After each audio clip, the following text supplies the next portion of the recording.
It is a quiet, lazy afternoon in the countryside of Spring Valley, Wisconsin. A farmer is sitting in his living room, maybe watching TV, maybe having a cup of coffee. The date is March 22nd, 2018. Suddenly, there is a frantic pounding on his front door. It's not a normal knock. It's the sound of desperation. He opens the door, and standing there is a young woman who looks like she has walked straight out of a horror movie. She is covered in mud from head to toe. She is shivering violently. Her clothes are torn, she is barefoot, she looks terrified. She tells the farmer, "Please help me. I was attacked. He tried to kill me." The farmer, shocked, lets her in. He calls 911. While they wait for the police, the girl clutches her arm. She is in pain. The farmer looks closer, and he sees something etched into the skin of her forearm. It isn't a scratch. It isn't a bruise. It is a word. Someone has taken a knife and carved 4 letters deep into her flesh. B-O-Y, boy. When the police arrive, the girl, 20-year-old Ezra McCandless, tells them a harrowing story. She says her ex-boyfriend, Alex Woodworth, snapped. She says he dragged her into the woods. She says he tried to rape her. She says he carved that word into her arm to mark her, to shame her. She says she only survived because she grabbed a knife and fought back in self-defense. It sounds like a tragic case of survival. A brave young woman escaping a monster. The police rush to the woods to find the attacker. They find Alex Woodworth's body. He is dead, but as the detectives look at the scene, as they look at the body, and as they look at the boy carved into Ezra's arm, something doesn't feel right. The physics don't add up. The mud doesn't add up, and the carving? Forensic experts would later realize that the word was carved in a way that is anatomically impossible for an attacker to do during a struggle. It was carved upside down. This is the mind-bending story of Ezra McCandless, a woman who treated her life like a movie script, casting herself as the damsel in distress, and willing to butcher an innocent man just to edit her own love life.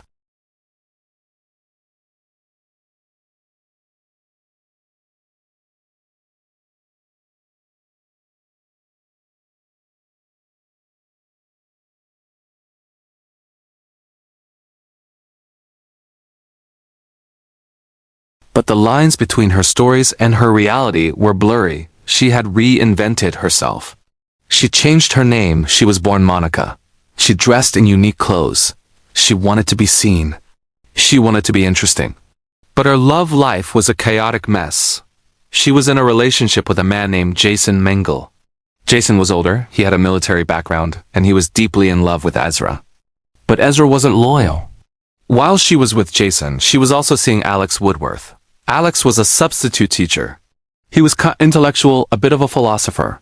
He wanted to be a writer. He was gentle. For a while, Ezra juggled both men. But eventually, the walls started closing in. Jason found out about Alex. The drama exploded. Jason was furious. He confronted Alex. He told Ezra to choose. Ezra chose Jason. She told Jason, "I'm done with Alex. He means nothing to me. I'll cut him off." But Ezra McCandless had a problem. She couldn't just break up with people. That was too boring. That was too normal. She needed a reason. She needed a tragedy. She had a history of making things up to get attention or sympathy. In the past, she had hinted at pregnancies, scared, and victimhood. She thrived on being the girl everyone needed to save. So, when she needed to get rid of Alex Woodworth, once and for all, not just as a boyfriend, but as a problem in her life, she didn't just delete his number. She decided to delete him. Part 2. The Drive to Nowhere. On March 22nd, Ezra picked up Alex. She told him she wanted to return some of his stuff. She drove him out to a remote area, a muddy, unpaved road near a farm. They got out of the car. According to the physical evidence, they stood by the car for a moment. The scene was quiet. What happened next is the core of the mystery. Ezra claimed that Alex attacked her. She claimed he started kissing her aggressively. She claimed he threw her into the back seat. She claimed he pulled out a knife and started cutting her clothes off. She said he carved the word boy into her arm. She said she managed to kick the knife out of his hand, pick it up, and stab him blindly to escape. But let's look at the body. Alex Woodworth was stabbed 16 times. The wounds were in his head, his neck, his chest, his groin. This wasn't a blind struggle. This was a frenzy. And critically, Alex had no defensive wounds on his hands. If someone is attacking you with a knife and you turn the knife on them, they grab the blade. They fight for their life. Alex's hands were clean. This suggested he was taken completely by surprise. He didn't even have time to put his hands up, and then the mud. Ezra was covered in mud, but the inside of the car? Relatively clean. If a violent life or death struggle happened in the back seat, the interior should be destroyed. It should be covered in mud and blood. It wasn't. The evidence suggested the struggle, or rather, the ambush happened outside. Part 3. The carving that solved the crime. The most chilling piece of evidence was the word on her arm. BOI. The police photographed it. They brought in forensic pathologists. They asked a simple question. If a man is attacking you, holding you down, and carving a word into your arm to shame you, how would he hold the knife? Try to visualize it. If I am facing you and I carve a word into your left arm, the letters will be facing me. They will be right side up to the attacker, but the word boy on Ezra's arm? It was facing her. If she looked down at her own arm, she could read it perfectly. To an attacker facing her, it would be upside down. Furthermore, the cuts were tentative. They were hesitation marks. When someone tortures you, they don't hesitate. They cut deep. These cuts were shallow, uniform, and carefully placed. They were the marks of someone standing in front of a mirror, or looking down at their own arm, carefully writing a script on their own skin. Ezra McCandless hadn't been branded by a monster. She had branded herself to sell a lie. Part 4. The Diary of a Killer. The police arrested Ezra. As they dug into her journals and her digital history, the motive became clear.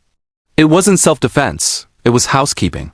She wanted to stay with Jason Mengel, but Jason hated Alex. Ezra felt trapped. She wrote in her journals about needing to cleanse her life. She viewed Alex not as a human being, but as an obstacle to her happiness with Jason. But here is the irony. Jason Mengel, the man she killed for, didn't want Alex dead. He just wanted Ezra to stop cheating. Ezra took a breakup dispute and turned it into a homicide because she couldn't handle the shame of admitting she was a cheater. She preferred to be a victim of assault than a bad girlfriend. Part 5. The Trial. The performance of a lifetime. The trial began in late 2019, and it was pure theater. Ezra took the stand. Defendants rarely take the stand in murder trials. It is high risk, but Ezra loved the spotlight. She thought she could charm the jury. She thought she could act her way out of a life sentence. Her testimony was bizarre. She sat there looking small and fragile. She wore oversized glasses. She spoke in a soft, breathy voice. When asked about the stabbing, she claimed amnesia. I don't remember stabbing him, she said. It's all a blur. I just remember being scared. But she remembered every detail of his alleged attack. Her memory was only foggy when it came to her violence. Then came the smiling. Throughout the trial, cameras caught Ezra smiling at her lawyers, smiling at the jury, even smirking at the prosecutor. It was the duping delight, the look of someone who thinks they are getting away with a lie. When the prosecutor, Andrea Nadolf, grilled her about the carving, Ezra crumbled. Prosecutor, you carved that into your own arm, didn't you? Ezra, no. Prosecutor, why is it facing you, Ezra? Why is it upside down to Alex? Ezra had no answer. She just cried. But there were no tears. It was dry sobbing. The jury watched her face contort, but her eyes remained clear. Part 6. The Sexual Assault Lie. The most disgusting part of her defense was the accusation of rape. She tried to destroy Alex Woodworth's reputation from the grave. She painted this gentle, aspiring writer as a sexual predator. But the physical evidence destroyed this lie, too. Alex's pants were found, but they weren't ripped off in a frenzy.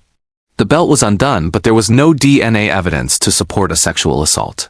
In fact, the knife used to kill him belonged to Ezra's father. She had brought it with her. She brought the murder weapon to the breakup talk. The prosecution's closing argument was powerful. They argued that Ezra McCandless was a chameleon. She changed her personality to fit whoever she was with. With Jason, she was the victim. With Alex, she was the seductress. And in court, she was the confused little girl. She killed Alex Woodworth because he was messy, the prosecutor said. He was a loose end. And Ezra McCandless doesn't like loose ends. Part 7. The verdict. The jury deliberated. They looked at the boy carving. They looked at the 16 stab wounds. They looked at the clean car interior. And they looked at Ezra's dry tears. They came back with a verdict. Guilty of first-degree intentional homicide. Ezra's reaction was stunned. She seemed to genuinely believe her own performance. She looked around the room as if to say, "But I cried. Why didn't you believe me?" At her sentencing, she finally dropped the act, she gave a long, rambling speech. She quoted poetry. She talked about finding her truth. The judge wasn't impressed. He looked at her and said, "This crime was not about survival. It was about you. Everything is about you." He sentenced her to life in prison with the possibility of parole after 50 years. She will be an old woman before she ever breathes free air again. Part 8. Why this story haunts us. The Ezra McCandless case is terrifying because it shows the lengths a narcissist will go to protect their image. She didn't kill for money. She didn't kill for drugs. She killed because she wanted to rewrite her social life. She viewed Alex Woodworth not as a person with dreams, parents, and a future, but as a character in her story that she wanted to write out of the script. She mutilated her own body, carving letters into her skin just to sell a lie. That is a level of commitment to deception that is almost inhuman. Alex Woodworth died alone in the mud, betrayed by someone he trusted. Ezra McCandless sits in prison today. Still painting, still drawing, probably still telling stories to anyone who will listen. But the jury made sure that her final story, the one where she got away with murder, was cancelled. What do you think about the boy carving? Is it the most damning piece of self-sabotaging evidence you've ever heard of? And do you think Ezra truly believed her own lies? Let me know in the comments below. If you enjoy these deep dives into the psychology of the courtroom, please hit that like button, it helps the channel immensely, and subscribe so you don't miss next week's story.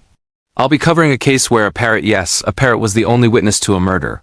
Stay safe, watch who you trust, and remember, the truth always leaves a mark.